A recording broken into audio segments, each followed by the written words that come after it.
বন্ধুরা সবাইকে আসসালামু আলাইকুম। যে যেখান থেকে যুক্ত হয়েছেন সবাইকে আন্তরিকভাবে শুভেচ্ছা ও অভিনন্দন জানাচ্ছি। বন্ধুরা, আজকে আমি আলোচনা করব দুবাই ট্যুরিস্ট ভিসা সম্পর্কে। যারা ট্যুরিস্ট ভিসাতে এসে কাজের জন্য এখানে থেকে যাচ্ছেন বা যারা প্ল্যানিং করছেন যে আমরা ট্যুরিস্ট ভিসায় যাব এবং সেখানে গিয়ে ওয়ার্ক ভিসায় কাজ করব, এই বিষয়ে অনেক ভিডিও থাকলেও আমি আপনাদের সাথে এই জন্যই আলোচনা করছি যে এখন কিন্তু দুবাইতে ট্যুরিস্ট ভিসায় যাওয়ার প্রবণতা অনেক বেশি এবং সেখান থেকে প্রতারণার শিকার হওয়াটাও অনেক বেশি। কারণ হচ্ছে আপনার সাম্প্রতিক যেহেতু চারিদিকে বাংলাদেশ থেকে বাইরে যাওয়ার সুযোগ কম হয়ে গেছে বা বাংলাদেশিরা বঞ্চিত হয়ে গেছে চারিদিকে যাওয়ার জন্য, দেশে তাদের কর্মসংস্থানের তেমন কোনো সুযোগ মিলছে না। তো সেই ক্ষেত্রে সবাই কিন্তু বিদেশে পাড়ি জমানোর চেষ্টা করছে, কিন্তু নতুন করে কিন্তু মানুষ কোথাও তেমন সুযোগ পাচ্ছে না।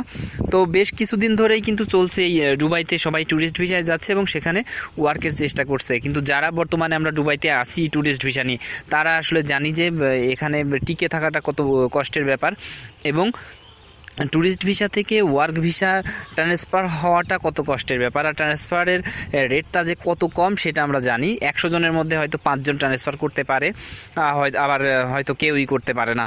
তো সেই জন্য বলবো, যারা ট্যুরিস্ট ভিসায় আসতে চাচ্ছেন আপনারা ভুল করেও আসার চেষ্টা করবেন না। আপনারা বিভিন্ন ধরনের মানুষের সাথে যোগাযোগ করুন। আপনাদের নিকটস্থ যারা দুবাইতে আছে, ইউএইতে আছে, তাদের সাথে যোগাযোগ করুন যে আসলে এটা সম্ভব কিনা, ট্যুরিস্ট ভিসা থেকে আপনার জব ভিসায় ট্রান্সফার হওয়া সম্ভব কিনা বা জব ভিসা করা সম্ভব কিনা। তো তাদের সাথে আলোচনা করলে আপনারা বুঝতে পারবেন। আপনাদেরকে হয়তো কিছু চক্র বা কিছু শ্রেণী আপনাদেরকে হয়তো বলতে পারে যে না, এখন এটা ওয়ার্ক ভিসায় পারমিট করা হচ্ছে বা করা যাচ্ছে। তো তারা হয়তো আপনাকে বলতে পারে, কারণ সামান্য কিছু টাকা আপনার কাছ থেকে তারা খেতে পারবে। এর কারণে কিন্তু আপনার জীবনটাকে একদম নষ্ট করে দিচ্ছে। আর একটা বিষয় বলি, সেটা হচ্ছে আপনারা একটু দেখেন তো দুবাইতে যে স্যালারি, এই স্যালারিতে যারা ওয়ার্ক ভিসাতেই আসছিল, ওয়ার্ক পারমিটেই আসছে, তারপরে 4-5 বছর তারা থাকার পরে দেশে যে তারা বর্তমানে কি করছে, আপনি আপনার এলাকাতেই দেখুন যে 10 জন বা 20 জন 15 জন বিদেশ দুবাইতে আসছিল এবং তারা 5 বছর থাকার পর এখন কি করছে আপনারা দেখবেন। কেউ হয়তো মুদিখানার দোকান দিয়েছে, কেউ অটো কিনেছে বা কেউ সিএনজি কিনেছে।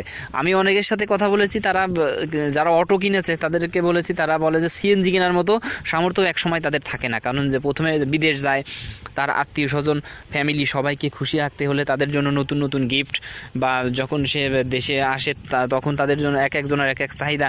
সবাই মনে করে যে বিদেশে আছে হয়তো অনেক টাকা ইনকাম করছে, হয়তো সে কোটিপতি হয়ে গেছে।